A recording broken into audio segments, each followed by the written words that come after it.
अस्सलाम वालेकुम। इससे पहले मैं एक्सटेंशन के बारे में आपको बता चुका हूँ कि एफआईआर के इंदराज के बाद हम इसमें गवाह, मुल्ज़मान और मुतासरा शख्स और असला मंशियात के टैब में और उसके बाद पहली ज़िमनी का इंदराज कैसे हम इस एक्सटेंशन को इस्तेमाल करते हुए कैसे आसान बना सकते हैं। इस वीडियो में आपको ज़िमनिया टैब के बारे में तफसीलन बताऊँगा कि हमने नेक्स्ट ज़िमनिया जब लिखनी है वो कैसे आसान तरीके से लिखनी है।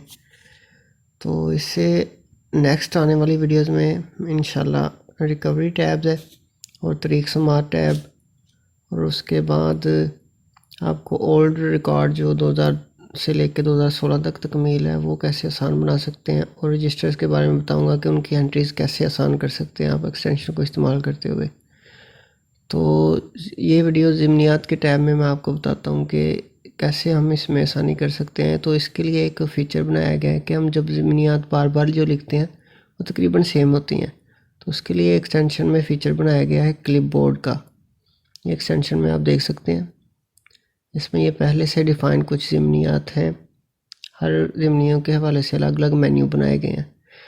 तो ये इसके फ़ीचर के बारे में बताता हूँ कि इसमें आप जितनी मर्ज़ी चीज़ें सेव कर सकते हैं, टेक्स्ट ज़िमनियात लिख के और कहीं भी पेस्ट कर सकते हैं। इसमें पहले से ही प्री डिफाइंड ज़िमनियात आपको मिलती हैं जो आप डेली रूटीन में अक्सर इस्तेमाल करते हैं और इसमें पीएफएसए की रिपोर्ट्स के रिज़ल्ट भी प्री डिफाइंड हैं और इसकी स्टोरेज जो अनलिमिटेड है।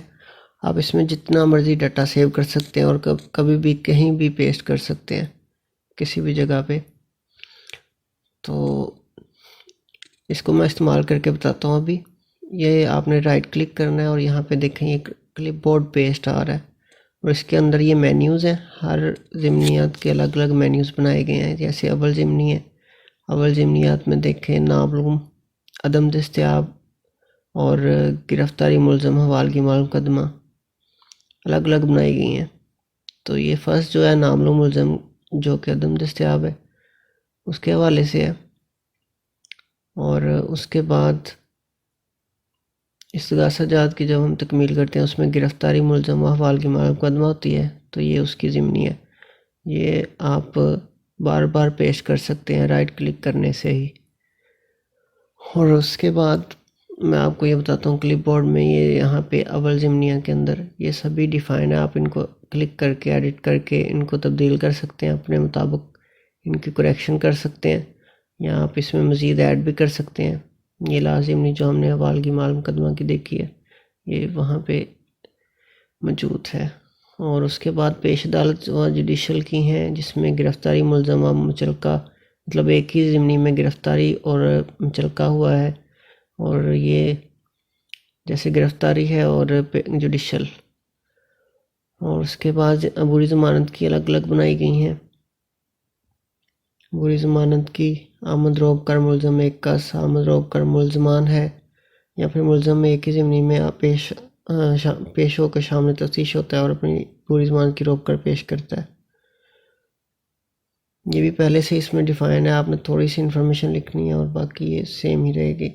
उसके बाद हमारे पास ज़िमनी पीएफएसए की है जिसमें मदई मुकदमा या फिर तफ्तीशी ऑफिसर जो है माल मुकदमा जो है पीएफएसए जमा करवा के रोड वसूल करके वापस लाता है और हवाले मर्डर करता है।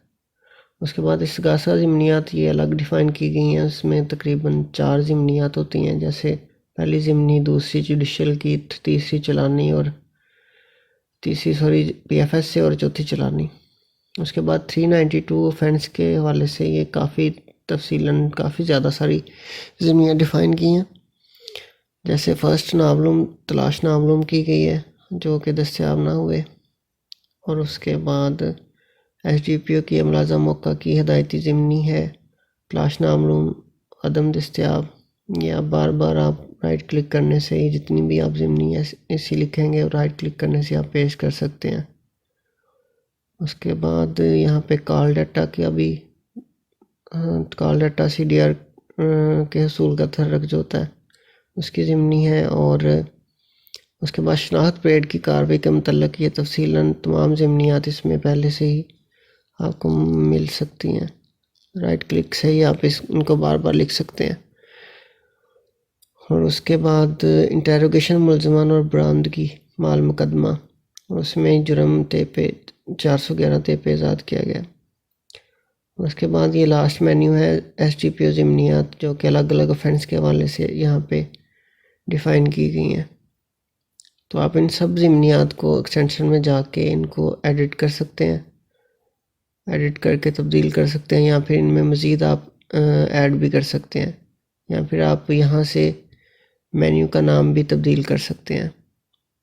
ये पेश अदालत की अबूरी ज़िमनियात PFSA के ज़िमनियात हैं, और ये PFSA रिपोर्ट्स भी यहाँ पे मौजूद हैं, जो कि हम PFSA की रिपोर्ट मौसूल होने के बाद उसका नतीजा जो कि हम अंदराज करते हैं रिज़ल्ट का।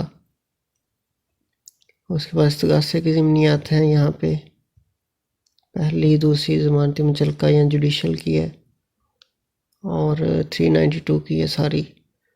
यहाँ पे आप मज़ीद जो कि यहाँ पे मौजूद नहीं, आप यहाँ पे ऐड कर सकते हैं। और लास्ट पे SDPO की ज़िमनियात। यहाँ पे मैं अब आपको एक न्यू मेन्यू का अंदराज करके बताता हूँ, दीगर ज़िमनियात। आप यहाँ पे ये मेन्यू देखें, लास्ट पे ऐड हो गया। अब इसके अंदर आप जितनी मर्ज़ी ज़िमनियाँ अपनी डिफ़ाइन कर सकते हैं। यहाँ पे अभी शो नहीं हुआ, तो आप जब भी कभी होता है ऐसे इशू, तो आप एक्सटेंशन में जाके क्लिपबोर्ड पे क्लिक करेंगे तो यहाँ पे ये दीगर ज़िमनियात का देखें अब रिफ़्रेश होके शो हो गया। तो यहाँ पे अब हम एक ज़िमनी का अंदराज करते हैं, जैसे कि गिरफ्तारी मुलज़मान, और उसमें हम गिरफ्तारी मुलज़मान की मुकम्मल ज़िमनी लिखेंगे। ये एग्जांपल के तौर पे मैं यहाँ पे आपको डाटा सेव करके दिखाता हूँ। तो ये देखें, यहाँ पे ये ज़िमनी आ गई है, और राइट क्लिक करने से ही दीगर ज़िमनियात के मेन्यू में अब ये ज़िमनी शो हो गई है, और इसको क्लिक करने से ही मुकम्मल ज़िमनी जो आपने लिखी होगी वो पेस्ट हो जाएगी। तो इसको आप दोबारा यहाँ से एक्सटेंशन में जाके इसको एडिट भी कर सकते हैं, और उसके बाद इसको डिलीट भी कर सकते हैं, या फिर इस मेन्यू को भी एडिट और डिलीट कर सकते हैं आप।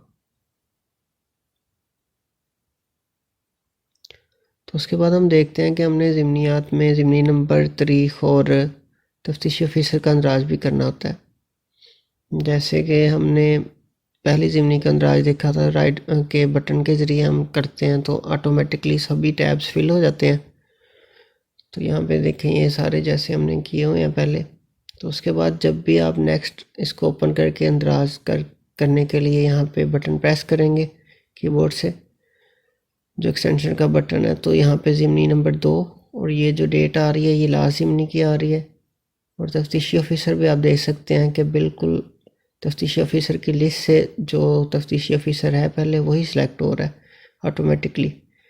कीबोर्ड से हमने टैब के ऊपर वाला जो बटन है लेफ़्ट साइड पे वो प्रेस करना है, तो ये ज़िमनी नंबर, डेट और तफ्तीशी ऑफिसर खुद ही सिलेक्ट हो जाएगा। ये दोबारा मैं आपको करके बताता हूँ। ये देखें, बटन प्रेस करने से ही ज़िमनी नंबर और डेट जो लास्ट ज़िमनी की है और तफ्तीशी ऑफिसर भी यहाँ से ही सिलेक्ट हो रहा है लिस्ट से अगर मौजूद है तो। अब हम ये देखते हैं कि 2020 की एक FAR है, इसमें 3 ज़िमनियाँ लिखी हुई हैं और लास्ट ज़िमनी का नंबर 3 है और डेट है 18/9/20 और तफ्तीशी ऑफिसर मोहम्मद उस्मान है, ऐसे ही है, जो कि अब हम ट्रांसफ़र हो चुका है और तफ्तीशी ऑफिसर लिस्ट में मौजूद नहीं, तो ये दीगर तफ्तीशी ऑफिसर में ऐड होना चाहिए। तो यहाँ पे आप देखते हैं कि तारीख़ जब भी हम लिखते हैं तो हमें फ़िल्टर में पीछे जाके डेट को सिलेक्ट करना पड़ता है, मतलब साल में जाएंगे 2020 में, उसके बाद मंथ सेलेक्ट करेंगे और फिर डेट सेलेक्ट करेंगे। तो ये काफ़ी ज़्यादा टाइम ये चीज़ लेती है, बार बार, मतलब अगर हमने 50 ज़िमनियाँ लिखनी है तो ये बहुत ज़्यादा टाइम लेगा। ये टैब सिर्फ तारीख़ को सिलेक्ट करना ही बहुत ज़्यादा टफ़ है, बार बार सेलेक्ट करना। तो इसके लिए मैं आपको बताऊंगा कि सिंपल आपने लास्ट ज़िमनी के फ़िल्टर में कैसे जाना है तारीख़ में। तो ये 2022 है, तो आपने इसको ओपन करके तारीख़ को फिर बटन प्रेस करना है और ये देखें 2020 में आ चुका है और सेम मंथ में। तो यहाँ से नेक्स्ट आप कोई भी मंथ या कोई भी डेट आसानी के साथ बार बार सेलेक्ट कर सकते हैं। मैं दोबारा करके बताता हूँ। इसको आपने क्लिक करना है पहले ज़िमनी को, तारीख़ ज़िमनी को, और फिर बटन प्रेस करने से ये सारी इन्फॉर्मेशन वहीं पे आ जाएगी डेट के हवाले से, जो लास्ट ज़िमनी की डेट है उससे नेक्स्ट आप सेलेक्ट कर सकते हैं। ज़िमनी नंबर ऑटो आ रहा है, ऑटो नेक्स्ट आ रहा है 3 के बाद नेक्स्ट 4। और तफ्तीशी ऑफिसर क्योंकि लिस्ट में मौजूद नहीं है, ट्रांसफ़र हो चुका है, तो वो दीगर तफ्तीशी ऑफिसर में ऐड हो रहा है। अभी एक और FIR है 20 की, इसकी लाज़िमनी 20/12/21 को लिखी गई है, 46 नंबर, और investigation officer Mohammad Ali sub inspector. तो इसमें हम अंदराज करके देखेंगे। यहाँ पे जब अंदराज करेंगे ये तफ्तीशी ऑफिसर लिस्ट में मौजूद नहीं, ट्रांसफ़र हो चुका है अगर IO का, तो दीगर ऑफिसर में ऐड होना चाहिए, और ज़िमनी नंबर भी 47 आनी चाहिए। तो जैसे ही हम एक्सटेंशन से बटन प्रेस करेंगे कीबोर्ड का, तो ये देखें ज़िमनी नंबर भी ऑटो आ गया, लाज़िमनी की डेट भी, और तफ्तीशी ऑफिसर का नाम भी दीगर तफ्तीशी ऑफिसर में अंदराज हो चुका है। तो ज़िमनी आप राइट क्लिक करने से यहाँ पे आप पहले ही डिफ़ाइन कर लें और यहाँ से पेस्ट कर सकते हैं क्लिपबोर्ड से। ये दोबारा भी देख लें, जब भी हम बटन प्रेस करेंगे सारी इंफॉर्मेशन खुद फिल हो रही है। और फ़िल्टर भी ऑटोमेटिकली उसी साल में उसी मंथ में सिलेक्ट होता है। और ज़िमनी हमेशा आप राइट क्लिक से क्लिपबोर्ड में सेव कर लें खुद की बना के, और यहाँ से आप पेस्ट कर सकते हैं बार बार। तो यहाँ पे आप पहले क्लिपबोर्ड को ओपन करके अपनी सारी ज़िमनियात डिफ़ाइन करें, और उम्मीद है कि ये भी फीचर आपको बहुत पसंद आएगा, क्योंकि ये काफ़ी ज़्यादा काम आसान कर देता है। बहुत शुक्रिया।